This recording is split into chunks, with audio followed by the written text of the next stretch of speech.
ततो धन्वन्तरीर्विष्णुरायुर्वेद प्रदर्शक बिभ्रत कमंडलूम पूर्णमृतेन समुत्थितः। ततो यानी उसके बाद, किसके बाद?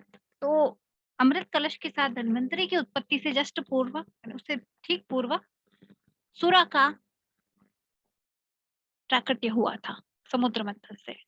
तो सुरा के बाद में, तो उसके बाद ततो यानी उसके बाद धन्वंतरी, विष्णु, आयुर्वेद प्रदर्शक, ये तीनों एक ही इंसान को कहा गया है। तो हम इसको इस तरह से मान सकते हैं कि विष्णु का अंश धन्वंतरी भगवान जो आयुर्वेद के प्रदर्शक हैं, ठीक है, ये दोनों इनके विशेषण हुए, विष्णु और आयुर्वेद प्रदर्शक, ठीक है, किनके? धन्वंतरी के। विभ्रत यानी उत्पन्न हुए, भू धातु का है ये रूप। विभ्रत यानी उत्पन्न हुए, भू धातु का भूतकाल अर्थ में होता है यह। इसमें कमंडलूम पूर्णम, कमंडलू यानी कलश या कमंड घड़ा, कुछ भी कह सकते हैं इसको। पूर्णम यानी भरा हुआ, किससे? अमृतेन, अमृत से, अमृत के द्वारा भरा हुआ पूर्ण कमंडलू लेकर के समुत्थित, समुद्र से बाहर आए। तो कह सकते हैं कि उसके बाद भगवान धन्वंतरी जो विष्णु का अंश है और आयुर्वेद के प्रदर्शक हैं, वह अमृत से पूर्ण भरा हुआ कलश लेकर उत्पन्न हुए, प्रकट हुए या समुद्र से बाहर आए, ठीक है। ये इस श्लोक का अर्थ है और ये अग्नि पुराण से उद्धृत है। फिर आगे बढ़ते हैं, अगला श्लोक। अहम ही धन्वंतरीरादिदेवो जरा रुजा मृत्यु हरो अमराणाम शल्यांगमंगे रूपे रूपेतम प्राप्तोस्मि गाम भूयः इहोपदिष्टुम, ठीक है, गाम भूयः इहोपदेष्टुम, इसे उपदिष्ट करने के लिए, तुमन प्रत्यय है यहाँ पर उपदेष्टा में, यह इसे उपदेश करने के लिए, गाम भूयः, भूमि पर आया हूँ, प्राप्तो अस्मि गाम भूयः, इस भूमि पर मैं आया हूँ। अहम ही, कौन? मैं, अहम मैं ही, धन्वंतरी आदिदेव, मैं आदिदेव धन्वंतरी, मैं आदिदेव धन्वंतरी इस भूमि पर प्राप्त हुआ हूँ या आया हूँ, किसे?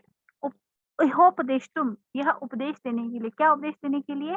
जरा रुजा मृत्यु हरो, जो जरा रुजा, जरा यानी बुढ़ापा, रुजा यानी व्याधियां, और मृत्यु, इन तीनों का हरण करने वाला मैं, ठीक है।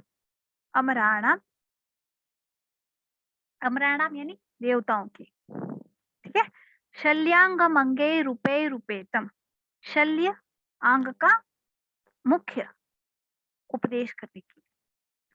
अब इसका पूरा अर्थ लेते हैं कि मैं धन्वंतरी आदिदेव जो क्या करता है? अमराणाम यानी देवताओं की जरा रुजा और मृत्यु का हरण करता हूँ। वह प्राप्तोस्मि गाम भूयम, भूमि पर आया हूँ, शल्यांग, शल्य तंत्र और उसके अंगों का पूर्ण रूप से विवेचन करने के लिए, उसका उपदेश देने के लिए मैं इस धरती पर प्रकट हुआ हूँ या इस धरती पर आया हूँ, ठीक है, अवतीर्ण हुआ हूँ भूमंडल पर स्वर्ग से, ठीक है। धन्वंतरी आदिदेव जो देवताओं के जरा मृत्यु और रुजा का हरण करते हैं, वह धरती पर किस लिए आए हैं? शल्य तंत्र और उसके अंग उपांगों का उपदेश करने के लिए, ठीक है। यह सुश्रुत से लिया गया श्लोक है। समझ आ गया? आगे बढ़ो। धन्वंतरीर धन्वभृतां वरिष्ठम अमृतोद्भवम चरणावुपसंगृह्य सुश्रुतः परिपृच्छति। धन्वंतरीर धन्वभृतां, वरिष्ठम अमृतोद्भवम, वरिष्ठ है जो, अमृतोद्भवम अमृत से उत्पन्न हुए जो, धन्वंतरी वह धन्वंतरी, धन्वभृताम जो धार्मिकों में श्रेष्ठ है, ये इनके विशेषण है। धन्वभृताम, वरिष्ठम, अमृतोद्भवम, ठीक है, ये धन्वंतरी के विशेषण है। तो उन्होंने कहा कि जो धन्यो धार्मिकों में श्रेष्ठ हैं, जो वरिष्ठ अमृत वरिष्ठ है, वरिष्ठ यानी कि बड़े, अमृतोद्भवन, वरिष्ठ अमृतोद्भवन यानी बड़े से महासागर अमृत उसे उत्पन्न हुए हैं, ये भी कह सकते हैं। और जो खुद वरिष्ठ है और महासागर से उत्पन्न हुए या अमृतों से उत्पन्न हुए हैं, ये भी कह सकते हैं। ठीक है। फिर चरणावुपसंगृह्य, उनके चरणों को स्पर्श करके सुश्रुत परिपच्छति, सुश्रुत ने पूछा, यह इसका अर्थ है और ये सुश्रुत से लिया गया श्लोक है। ठीक है। तो इससे अगर 2 नंबर का प्रश्न बने तो इतना बन सकता है कि धन्वंतरी से किसने पूछा या धन्वंतरी की क्या उपमा करी है। वैसे उपमा वाला इतना पूछने के मुश्किल है। ठीक है। बट हाँ, देवताओं के जरा मृत्यु और रुजा का हरण करने वाले कौन है, तो वो धन्वंतरी आदि देव है। ठीक है। और शल्य के अंगों का वर्ण जो उपदेश करने वाले कौन है, तो वह भी धन्वंतरी है। फिर है पातंजल महाभाष्य चरक प्रति संस्कृते मनोवाक्काय दोषाणाम हर्त्रे अहिपतये नमः। ये चक्रपाणी का श्लोक है और उन्होंने ऐसा माना है कि पतंजलि और चरक एक ही इंसान है और इन्होंने 3 तरह के ग्रंथ लिखे हैं, तीनों ही शास्त्रों में। 3 शास्त्र जिनका हमने पहले पढ़ा था। कौन से 3 शास्त्र? एक तो व्याकरण शास्त्र, एक योग पतंजलि महायोग, तो वो हो गया एक आध्यात्मिक शास्त्र। ठीक है।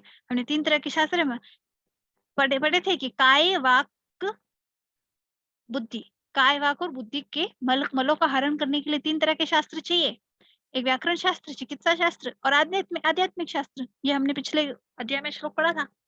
ये उसी के ऊपर आगे है जो चक्रपाणी ने लिखा है, वैसा ही श्लोक है, लेकिन चक्रपाणी ने यहाँ पतंजलि को इन तीनों शास्त्रों का रचयिता बताया है। और किन तीनों शास्त्रों का बताया है? क्योंकि वो पतंजलि को ही चरक भी मानते हैं, तो चरक संहिता तो उनके लिखी हुई, तो वो हो गया एक चिकित्सा शास्त्र। तो पतंजल जो महाभाष्य है व्याकरण का ग्रंथ, वो हो गया उनके द्वारा व्याकरण रचित। और जो पातंजल योग शास्त्र है वो एक आध्यात्मिक ग्रंथ हो गया। तो इस प्रकार से वो तीनों के उपदेष्टा हो गए। ठीक है। अब इस श्लोक के अर्थ पे आते हैं। पातंजल महाभाष्य चरक प्रति संस्कृत। ठीक है। तो जो पतंजलि द्वारा महाभाष्य लिखे गए हैं वो पातंजल बोलते हैं योग सूत्र को, और महाभाष्य बोलते हैं जो पतंजलि के महाभाष्य उनको, और चरक, ठीक है, जो अग्निवेश संहिता संहिता चरक द्वारा प्रति संस्कृत है वो। ठीक है। तो जो मनोवाक काय दोषाण, मन, वाक यानी वाणी और काय, इन तीनों के दोषों को हर्त्रे हरिपतिये नमः, हरण करने वाले हैं। मनोवाक काय दोषाणाम हर्त्रे, जो इन तीनों का हरण करने वाले, किनसे हरण कर रहे हैं ये? तो पातंजल योग शास्त्र, महाभाष्य और चरक प्रति संस्कृत, चरक द्वारा प्रति संस्कृत जो अग्निवेश तंत्र है उससे, ये तीनों इनके द्वारा है काम किए हुए। तो इन तीनों कार्यों को करके वह मनोकाय और वाक का दोषों का हरण करने वाले हैं। उन अहिपतिये नमः, उन भगवान शेष को मेरा नमस्कार है। और ये जो पतंजलि हैं, इन्हें शेष भगवान का अवतार समझा जाता है। और इनका नाम पतंजलि इसलिए पड़ा क्योंकि ये हाथों में सर्प के रूप में अंजलि के अंदर आ गया था। मतलब पानी में से निकलता है तो पानी में अंजलि भरते हैं ना, दोनों हाथों में पानी, उसको अंजलि बोलते हैं। तो उस अंजलि के अंदर ये पाए गए थे, उसमें सांप बन के ऐसे प्रकट हुए थे, इस वजह से इनको पतंजलि बोलते हैं। और इनके द्वारा इन तीनों को बनाया गया है। ये श्लोक ऐसे करता है। तो ऐसे अगर कोई भी उपदेष्टा है जिन्होंने इन तीनों प्रकार के ग्रंथों का निर्माण किया है तो वो सिर्फ पतंजलि है। ठीक है। पातंजल योग शास्त्र, पातंजल महाभाष्य और चरक प्रति संस्कृत अग्निवेश तंत्र। ठीक है। फिर अगला श्लोक है यतश्चर इवा या तो न ज्ञात केन चिद्यत तस्मात् चरक नामना सौ विख्यात क्षितिमंडले। ये भाव प्रकाश के द्वारा रचित है और इन्होंने भी पतंजलि का ही व्याख्यान किया इसमें। यतश्चर इवा या तो न ज्ञाता केन चिद्यत, यानी वो किसी के द्वारा ज्ञात नहीं थे, इस प्रकार से गुप्तचर के रूप में आए और यहाँ घूमते हुए। तस्मात् चरक नामना असौ, और उन्होंने चरक के नाम से ही विख्यात क्षितिमंडले, और भूमंडल पर विख्यात हुए। चरक के नाम से कैसे हुए? क्यों? क्योंकि ये गुप्तचर के रूप में आए थे। चरक का नाम का अर्थ ही यही होता है कि जो चलने वाला, जो चलता फिरता रह के काम का कार्य करे, वह चरक है। तो गुप्तचर के रूप में आए और बिना किसी के पहचाने भूमंडल पे विख्यात हो गए, इस वजह से इनका नाम चरक है, या भूमंडल पर चरक नाम से ये इसी वजह से विख्यात हुए क्योंकि ये बिना किसी की जाने पहचाने गुप्तचर के रूप में यहाँ इधर उधर भ्रमण करते रहे। ये भाव प्रकाश का श्लोक था। फिर अगला है जो मैंने लिखा भी है, योगेन चित्तस्य पादेन वाचा मलम शरीरस्य च वैदिकेन योपाकरोतम प्रवरम मुनीनां पतंजलि पातंजलिरानतोस्मि। यह योग वार्तिक का है, योग के ऊपर जो वार्तिक लिखे गए हैं।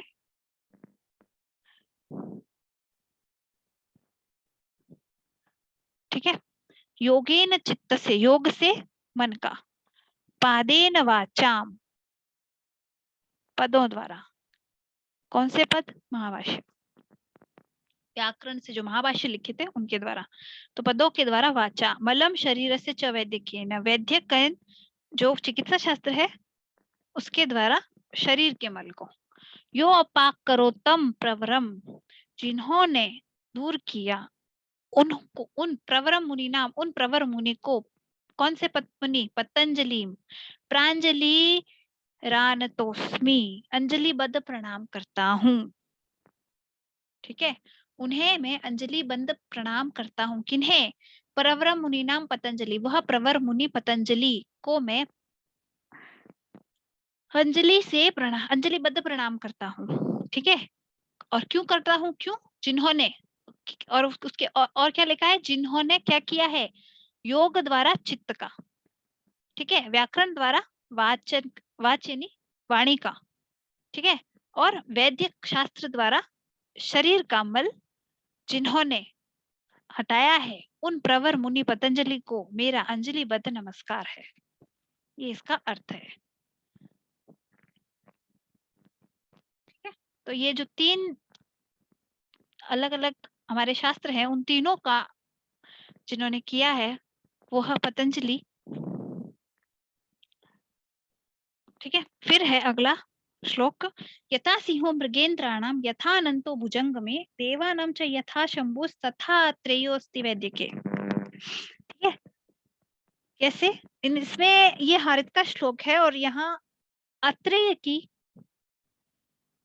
तारीफ की गई है या उनकी प्रशंसा की गई है। कैसे की गई है? यथा सिंहो मृगेन्द्राणाम, मृगेंद्र यानी जानवर, मृग यानी होता है जो वन में चरण करते हैं, वो सबको मृग कहते हैं। ऐसा नहीं है कि सिर्फ हरिण को कहते हैं।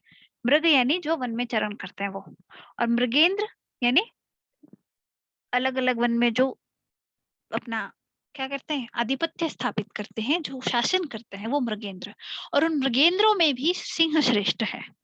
ठीक है, यथा अनंतो भुजंगमी, अनंत अनंत नाग शेष, भुजंग में सभी सर्पों में जैसे अनंत नाग श्रेष्ठ हैं, सभी मृगेंद्रों में जैसे सिंह श्रेष्ठ हैं, देवानाम च यथा शंभु, देवताओं में जैसे महादेव श्रेष्ठ हैं, शंभु श्रेष्ठ हैं, तथा आत्रेयोस्ति वैद्य के, उसी प्रकार वैद्यों में आत्रेय श्रेष्ठ है। ठीक है, तो यहाँ ये चारों प्रश्न बन सकते हैं कि मृगेंद्रों में कौन श्रेष्ठ है? तो सिंह। भुजंगों में कौन श्रेष्ठ है? तो अनंत अनंत अनंत नाग शेष। देवताओं में कौन श्रेष्ठ है? तो शंभु। और वैद्यों में कौन श्रेष्ठ है? तो आत्रेय। फिर अगला, ये तो था हारित का। अगला है मार्कंडेय पुराण का श्लोक, ब्राह्मण स्तनयो भूत मारीचीरिति विद्युत कश्यपस्तत्र पुत्रो भूत कश्यपानात् स कश्यपः।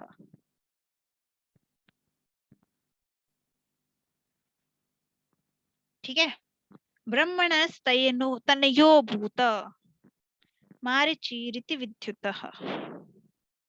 ब्रह्मा जी का, ब्रह्मा जी का, ब्रह्मन शब्द होता है मूल, और उसकी जब हम षष्ठी एक वचन करेंगे तो ब्रह्मण बनेगा। जैसे आत्मनः बना था, श्लेष्मणः बना था, श्लेष्मणः बना था, वैसे ब्रह्मण। तो ब्रह्मणः तनयो, ब्रह्मा का पुत्र, यो भूत जो हुआ, मरीचिरिति विद्युत और जिसे मरीचिकित नाम से जाना गया, कश्यपस्तत्र पुत्रो भूत, कश्यप उनका पुत्र था, मतलब उनका पुत्र हुआ कश्यप नाम से, कश्यपानात् स कश्यपः, और उसका नाम कश्य के पान से कश्यप पड़ा। कश्य यानी सुरा। ठीक है, ये मार्कंडेय पुराण का श्लोक है। तो ये कश्यप के बारे में बताने के लिए है।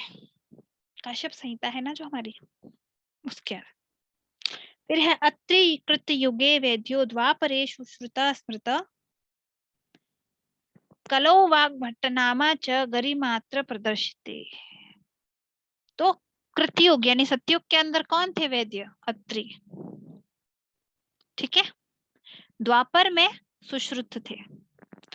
कलौ यानी कलयुग में वाग्भट।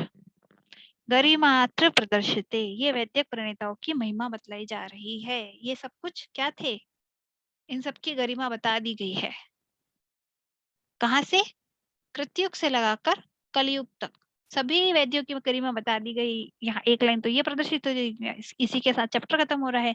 या फिर इन तीनों की महिमा बता दी गई है, क्योंकि अत्रि से अग्निवेश तंत्र और चरक ये सब कुछ काउंट हो जाता है। ठीक है। सुश्रुत से फिर धन्वंतरी वगैरह ये सब कुछ काउंट हो जाता है।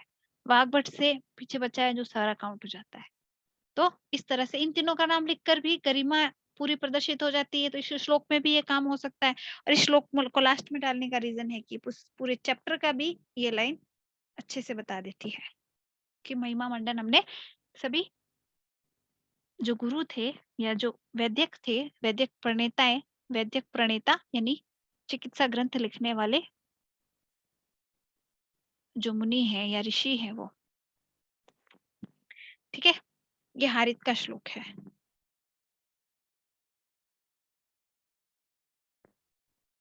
इस प्रकार से यह तीसरा अध्याय जिसका के नाम था वैद्यक संहिता प्रणेत्र विज्ञानीय, यह पूरा हो गया।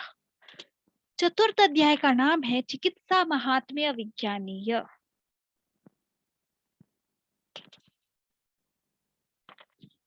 और इसके साथ ही पहला जो भाग है वो खत्म हो जाता है, जिसके अंदर इनका है। और दूसरा जो भाग है वह उसका नाम है स्वास्थ्य विज्ञान संबंधी। मतलब जो फोर्थ चैप्टर है वह पहले भाग में आता है, लेकिन उसके बाद में स्वास्थ्य संबंधी है। स्वास्थ्य विज्ञान संबंधी चैप्टर शुरू होते हैं फिफ्थ चैप्टर से। तो हम फोर्थ चैप्टर पढ़ लेते हैं। नहीं, फोर्थ चैप्टर पूरा नहीं हो पाएगा, कल से शुरू करते हैं। तो इसी तरह से हम सारे चैप्टर पढ़ेंगे, जिसके अंदर हम क्या करेंगे? छोटे प्रश्न और मीडियम प्रश्न कैसे हल करने हैं वो देखेंगे।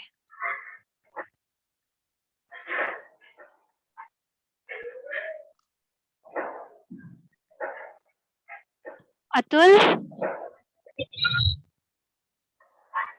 अतुल माइक चालू है।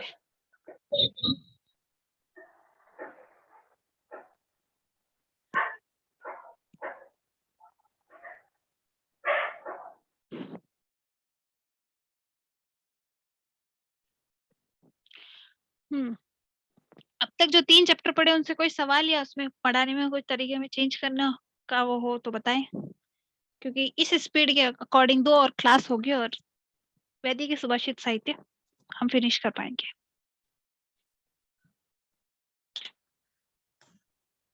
एग्जाम में पुलिस लोग आएगा तो उसकी व्याख्या होगी, मतलब कैसे लिखना है?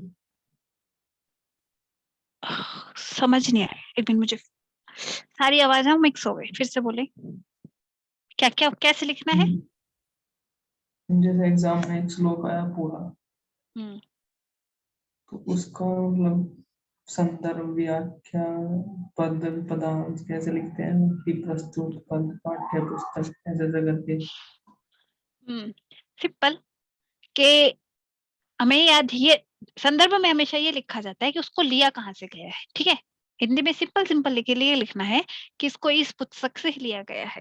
तो अगर हमें यूजुअली याद नहीं रहता है कि ये श्लोक कहाँ का है, अगर वो याद रह जाता तो ठीक है, नहीं ले रहता है ना, सिर्फ इतना लिख दो। हमें एक बार श्लोक देखने से ये तो पता चल जाएगा कि वो पंचकर्म का है, सुश्रुत का है या वैदिक सुभाषित साहित्य का है। तो हमें सीधा सीधा वहां संदर्भ में ये लिखना है। अगर पंचकर्म का है तो यह पंडित विष्णु शर्मा के द्वारा लिखित पंचकर्म का पंचम तंत्र के पंचम तंत्र अपरीक्षित कारक, इतना याद तो रह जाएगा क्योंकि पंचतंत्र का हम पंचम तंत्र ही पढ़े हैं। ठीक है, और अगर उसमें याद आ जाए तो कहानी का भी नाम लिख दो। कहानी का नाम वैसे प्रसंग में ठीक रहता है, तो वो तो हो गया उसका। फिर आता है वैदिकी सुभाषित साहित्य, तो उसमें वैदिकी सुभाषित साहित्य का नाम लिख दो और संकलन करता कौन है उसके। यहाँ ध्यान रखना कि पंडित विष्णु शर्मा लेखक हैं पंचतंत्र के, लेकिन डॉक्टर भास्कर गोविंद घाणेकर या आयुर्वेदाचार्य भास्कर गोविंद घाणेकर वे संकलन करता है वैदिकी सुभाषित साहित्य के, उन्होंने लिखी नहीं है, वो संकलन करता है। हाँ, ये कह सकते हो कि अगर कोई स्वरचित श्लोक हो उनका, तो हाँ हम ये लिख सकते हैं कि ये उनके द्वारा लिखा हुआ है, ये उनका स्वरचित श्लोक है। और वैसे ये बुक के अगर बोलें कि बुक के तो वो लेखक कभी लिखना ही मत, वो संकलन करता है। फिर तीसरी रही सुश्रुत, तो सुश्रुत का कोई भी श्लोक आए हमें पता है वो सुश्रुत लिखने वाले सुश्रुत खुद हैं। ठीक है, और हमें सिंपल सीधी बात है, सुश्रुत के शारीर स्थान चौथा अध्याय है, इतना लिखना है। ठीक है, पाठ्य पुस्तक का नाम, उसका लेखक या संकलनकर्ता का नाम, और हो सके तो चैप्टर का नाम, ये होता है हमारा काम। ठीक है, और फिर आता है प्रसंग। तो प्रसंग का ये बात है कि जब हम लिखेंगे वैदिकीय सुभाषित साहित्य का, तो यहाँ प्रसंग क्या चलता है, सिंपल सीधी बात है, सबके जो चैप्टर के नाम है ना वो उनका प्रसंग है। ठीक है, यहाँ चैप्टर के नाम प्रसंगवश लिखे गए हैं। लाइक ये पहला वैदिक शास्त्र विज्ञान है, वैदिक शास्त्र विज्ञान ये क्या कहता है, वैद्यक यानी चिकित्सा शास्त्र, चिकित्सा शास्त्र की महिमा वर्णन किया इसके अंदर। तो चिकित्सा शास्त्र का वर्णन करते हुए यह कहा गया है, या चिकित्सा शास्त्र का वर्णन करते हुए आयुर्वेद की परिभाषा देने की कोशिश की गई है। सिंपल, ये हो गया हमारा प्रसंग। जब भी हमें प्रसंग लिखना है तो प्रसंग का अर्थ होता है किस प्रसंग या किस बात के चलते हुए ये बात कही गई। और जब कहानी की बात आएगी, पंचतंत्र है तो किसी कहानी के विषय में कहा जाएगा, जैसे कुदुष्टम को परिज्ञातम, तो भाई उसका प्रसंग सिंपल सीधा है कि नापित ने ऐसा किया था, इसी प्रसंगवशी बात कही गई है। तो हम ये कह सकते हैं कि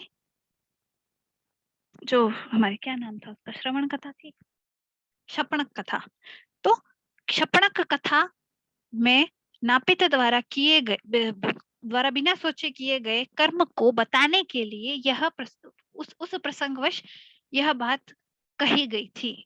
और उसके बाद व्याख्या में उस श्लोक की सीधी व्याख्या करनी है। ठीक है, जैसे कुदुष्टम कुपरिज्ञातम इस प्रकार आ जाए तो हमें कहानी का नाम अगर संदर्भ में नहीं डालना है, पंचतंत्र का अगर कोई श्लोक आए तो संदर्भ में कहानी का नाम यूज नहीं करना जरूरी नहीं है, लेकिन जब हम उसकी व्याख्या कर रहे हैं, प्रसंग लिखेंगे ना, तो वहां करना है। लेकिन एक दो तीन बातें ना आपस में चक्रधर और उसने भी करी है, जब दो पीछे की दो कहानियां चलती है तब तीन चार श्लोक का आदान प्रदान तो सिर्फ इन दोनों में आपस में हो रहा है। अब जैसे मणिभद्र जो सोच रहा है उसमें से कोई श्लोक आ जाए जैसे, तो फिर क्या है, तब तो यूं है कि भाई मणिभद्र नाम का सेठ अपने बारे में सोच रहा था, तो उस सोचते हुए उसने बिना धन के रहने के बारे में वर्णन करते हुए ऐसा सोचा है, और उसके बाद श्लोक की व्याख्या आ गई। ठीक है, लेकिन जब वो चक्रधर, लोभाविष्ट चक्रधर और उसका जो स्वर्ण सिद्ध मित्र है, वो दोनों जब आपस में बात कर रहे थे और वहां तीन चार श्लोकों का आदान प्रदान हुआ था, वो श्लोक को भी इंपॉर्टेंस रखते हैं। तो अगर वो श्लोक आ जाए तो क्या करना है, तो भाई स्वर्ण सिद्धि, अभी सारे के एक बात ध्यान रखना, सारे के सारे जो श्लोक हैं वो स्वर्ण सिद्धि ने कहे हैं, एक है जो उसने लिखा है। ठीक है, कि जब एक ही श्लोक जो चक्रधर ने कहा है, और चक्रधर ने जो श्लोक कहा है वो ये है, क्या था कि हाँ, कई बार ऐसा होता है कि सब कुछ स्ट्रांग होते हुए भी दैव की वजह से चीजें नहीं मिल पाती है। ये वाली जो अर्थ वाला श्लोक था ना, वो चक्रधर का था, उसके अतिरिक्त सारे स्वर्ण सिद्धि के श्लोक थे। ठीक है, और अगर कोई कथा का प्रसंग बताने वाला श्लोक है तो सिंपल सीधी बात है, कथा का नाम लिख के, क्योंकि दो तीन चार श्लोक ऐसे हैं जो कथा की शुरुआत में आते हैं, ठीक है, जिससे कथा की शुरुआत होती है, मतलब अगली कथा का एंड में है पिछली वाली में, लेकिन वो उसी कथा का, अगली कथा का सार बता रहे हैं। तो ऐसे श्लोक के अंदर उस कथा के बारे में जरा सी दो लाइनें लिखनी है तो हमें प्रसंग पता चल जाएगा। हाँ, प्रसंग का मतलब यही होता है कि विषय में ये बात कही गई है, तो हमें ये बताना है आसपास की, ताकि हम जो अर्थ बता रहे हैं डायरेक्ट नहीं आए और हम प्रसंग बता सकें। ऐसा होता है ना कई बार कि हाँ, हम डायरेक्ट बोले कि जिस जो जैसे को तैसा, सामने वाले को नहीं समझ आएगा, लेकिन अगर हमने एक स्टोरी सुना के बोल दिया जैसे को तैसा, तो सामने वाले को समझ में आ जाएगा। बिल्कुल वैसी बात है, ठीक है।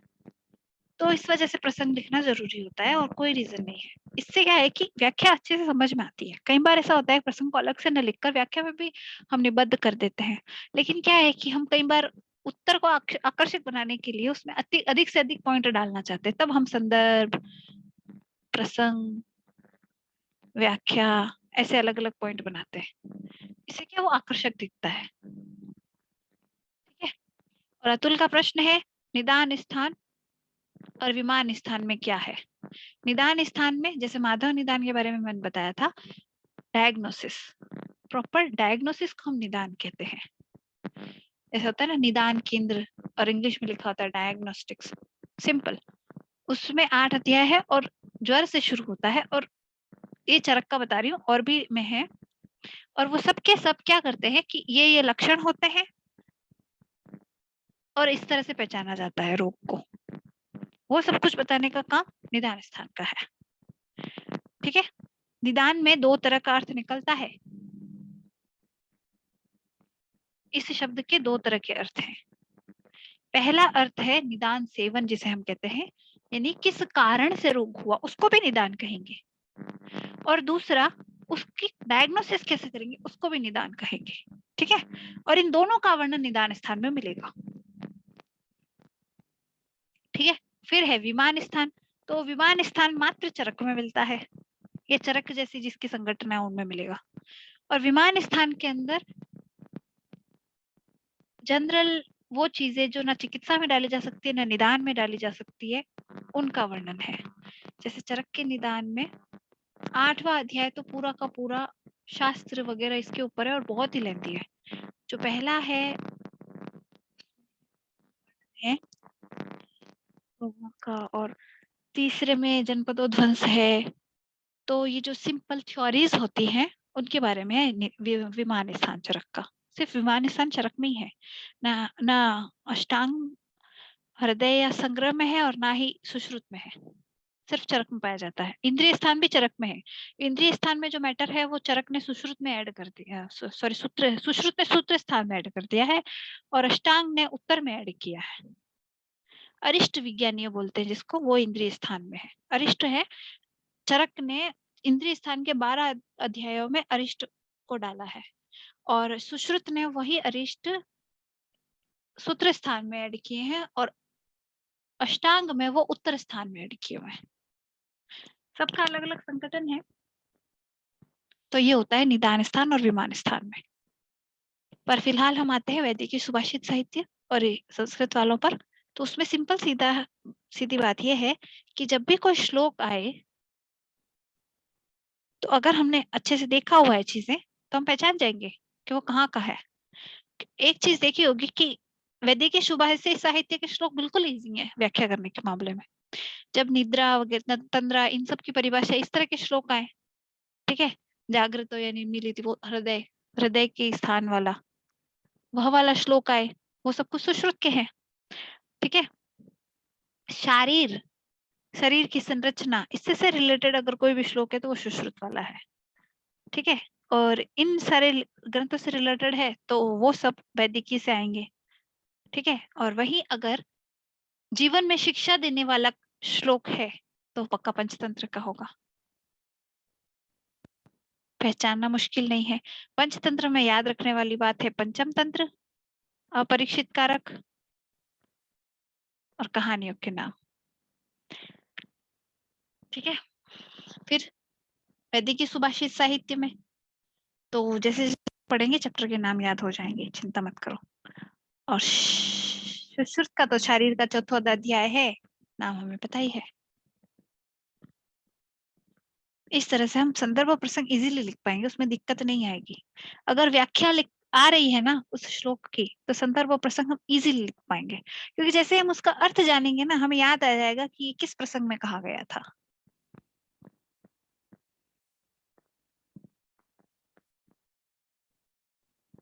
और कोई सवाल? सुमित, अतुल? मैम जैसे श्लोक मतलब 2 लाइन में खत्म हो जाता है, उसे पद कहते हैं या गद?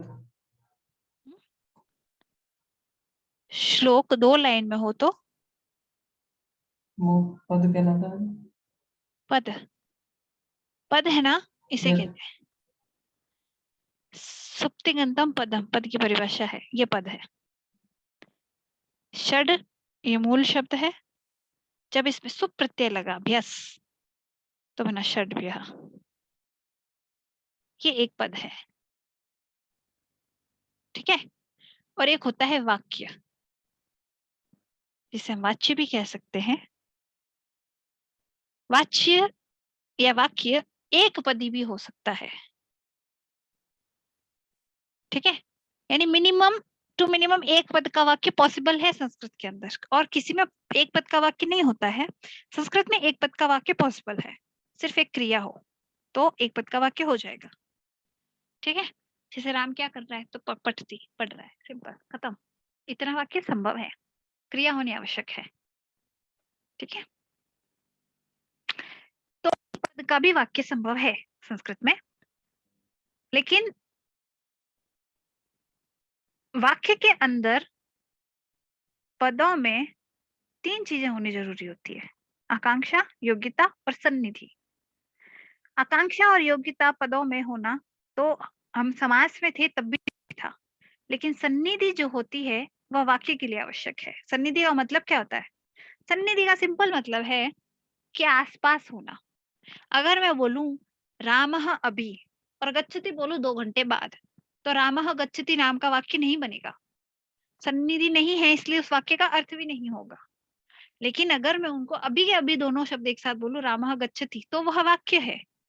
ठीक है, इसलिए सन्निधि नाम का ये गुण हो, ठीक है, तो वह वाक्य है, ये होता है वाक्य। अब वाक्य में 2 तरह के होते हैं। वाक्यों में भी बात जो कही जाती है वो हम 2 तरह से लिखते हैं, एक तो गद्य में और एक पद्य में। ये जो श्लोक वाला पोर्शन होता है ये कहलाता है पद्य। ये पद्य क्यों कहलाता है? ये होते हैं छंद, इस वजह से यहाँ फिक्स होता है किस लाइन में कितने अक्षर होंगे, और उसके लिए हम ग्रामर को एक बार साइड रख देते हैं। कई बार ग्रामर के साथ कॉम्प्रोमाइज कर लिया जाता है जब हम छंद बनाते हैं। वहीं जो पद्य होता है, गद्य होता है, वो होता है नॉर्मल पैराग्राफ, वहां ग्रामर का पूरा ध्यान रखा जाता है। ठीक है, नॉर्मली जब हम कोई सेंटेंस, वाक्य वगैरह इस तरह से लिखते हैं, वह गद्य रूप में लिखा जाता है। जब हम अष्टांग हृदय की बात करते हैं वो पूरी पद्यात्मक है, लेकिन जब हम करते हैं बात किसकी, सुश्रुत की और चरक की, तो वो गद्य और पद्यात्मक दोनों है। चरक के कुछ चैप्टर हैं जो सिर्फ पद्य में चल रहे हैं, लेकिन वहां गद्य पद्य दोनों है। लेकिन सुश्रुत में ऐसा एक भी चैप्टर नहीं है जो सिर्फ पद्य में चलता हो, वहां सबसे ज्यादा पैराग्राफ पे काम हो रहा है, श्लोक बहुत कम यूज किए हैं। इसलिए सुश्रुत जब हम पढ़ते हैं ना तो इजीली समझ में भी आ जाती है, हमें उसको हिंदी कम देखनी पड़ती है, जहाँ शब्द बिल्कुल नया मिलता है ना वहीं देखनी पड़ती है। वहीं अगर हम चरक या वाग्वक पढ़ते हैं तो हमें हिंदी ज्यादा देखनी पड़ती है। रीजन ये होता है कि जब जो पद होते हैं किसके, छंद के, वो आगे पीछे खूब होते हैं। वहां हमें यहाँ से अर्थ करना शुरू करना पड़ता है, कहीं यहाँ जाते हैं, फिर कहीं यहाँ आ जाके, और फिर यहाँ कहीं एंड होता है। सीक्वेंस नहीं बैठता। वैसे सीक्वेंस संस्कृत में जरूरी नहीं होता कि पहले क्रिया आएगी फिर कर्ता आएगा, ऐसा कुछ जरूरी नहीं है। ऐसा हिंदी और अंग्रेजी में जरूरी होता है, संस्कृत में सीक्वेंस की कोई आवश्यकता नहीं है। इसीलिए वहां पद्य लिखा जाना संभव है किसी भी प्रकार का। ठीक है, यूं पद्य उनमें भी लिखे जाते हैं, लेकिन यहाँ गद्य में भी जरूरी नहीं है कि आप सीक्वेंस पर ही चलो। तो सीक्वेंस का यूं नहीं है, लेकिन हाँ कहीं कहीं हम कच्चा खा जाते हैं कि कहीं तो कुछ लिखा है कहीं कुछ लिखा है। जब हम उनको यूं जोड़ते हैं, अभी जैसे ये है 4 अलग अलग सेंटेंस को जोड़ के पद्य बनाया है। कोई मुश्किल काम नहीं है इसकी हिंदी करना, ठीक है। और वहीं एक दूसरा आया था इसकी कहीं से कहीं करके करा था, इसमें नहीं है इतने मुश्किल। बाकी एक दो जगह पढ़े हैं, पंचतंत्र में थे तो वो फर्क पड़ जाता है। तो हम पद किसे कहते हैं? पद कहते हैं इसे जो सुप या तिंग से अंत हो रहा है। ये एक पद है, ये एक पद है, नहीं यहाँ 2 पद है और इन दोनों को जोड़ के एक पद बनाया हुआ है, ठीक है। तो ये होते हैं पद, ये सारे ही पद हैं। हिता हितम, हितम अहितम, ये 2 अलग अलग पद थे, इनको जोड़ के बनाया हिता हितम। सुखम दुखम, आयुः, तस्य, हिता हितम, ये सारे अलग अलग पद हैं और इन सभी पदों से मिलकर ये वाक्य बना है। ये होता है पद और वाक्य। क्या आप जो सवाल समझना चाह रहे थे मैंने वही समझाया है या मैं कुछ अलग समझाया है? मुझे बता दें। समझ में तो आ गया। मैं ये पूछ रहा था कि मतलब जैसे इस श्लोक की व्याख्या आगे मतलब एग्जाम में होता है तो तो ऐसे लिख सकते हैं क्या मतलब इसमें संदर्भ में कि प्रस्तुत पद हमारी पाठ्य पुस्तक वेद के सुभाष सहित ऐसे। पाठ्य पुस्तक वैद्य के शुभात से गीता से उद्धृत है। यह पद नहीं, यह श्लोक, यह पद्य। अच्छा पद्य कहना चाह रहे हो, मेरे को लगा पद। ये पद्य लिख सकते हो, पद्य लिखो या श्लोक लिखो, ठीक है।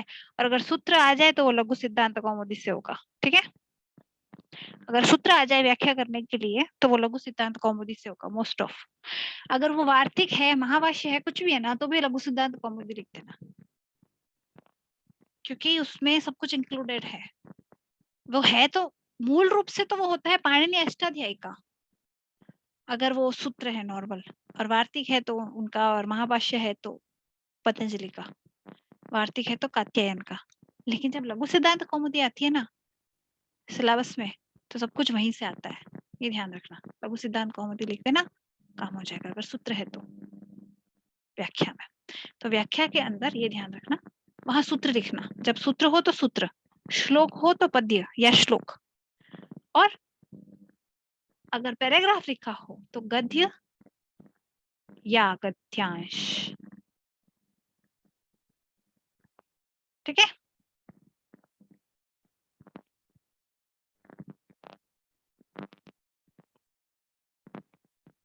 समझ गए? जल्दी बताओ, क्लास खत्म होने वाली है। इसमें 1 मिनट बचा है, 1 मिनट बचा है। और कुछ सवाल? No ma'am. ओके, तो आज की क्लास यहीं खत्म करते हैं।